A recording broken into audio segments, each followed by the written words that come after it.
हाय, good morning. आज आहे 730 दिवस चॅलेंजचा 462वा दिवस आहे. तर चला आज निघू ग्राउंडकडे. आज उशीर झाला थोडासा, 2-4 दिवस उशीरच होऊन राहिला. तर चला, तर आज आपण इथं नाही, आपल्या प्लॉटिंगवर नाही तर आपण एक ग्राउंडकडे जाऊ, तिकडे धरणाच्या भिंतीकडे जाऊ, बघू तिकडे काय काय नाही. तिकडं जर चांगलं असलं तर तिकडेच प्रॅक्टिस करू आज. तर चला, कारण झालं 2-3 दिवस झालं फोनच नाही लावला त्याला, बघू येतो का नाही येतो. ठीक आहे, तर चला वॉर्मअप झाला कंप्लीट आपला. तर आता काय करू, नॉर्मल जॉगिंग करू आपण. तर धरणाकडे आलतो आपण, पोरं आहे सगळे बसलेले तिथं. तर चला नॉर्मल आपली आपली जॉगिंग करू एकदा, तर मग बघू पुढे वर्कआउट काय करायचं. सीन आहे बघा.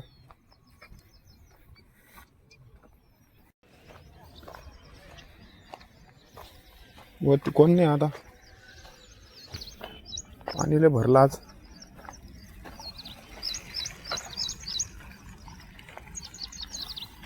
बदक. तर चला,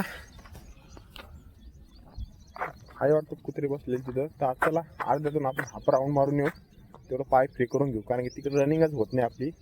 त्यामुळे धरणाकडे आलो आपण. तर चला,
तर आपण 2 किलोमीटर जॉगिंग केली.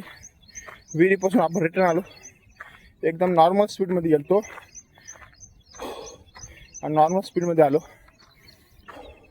आणि एक आहे, गॅप पडला किंवा प्रॅक्टिस कमी असली परफॉर्मन्स लगेच डाऊन होतो.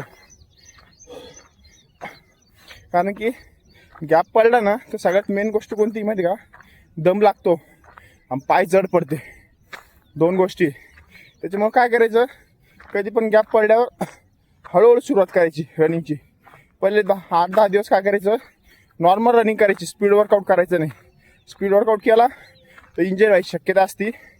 त्याच्यामुळं लाईट वॉर्मअप करायचा,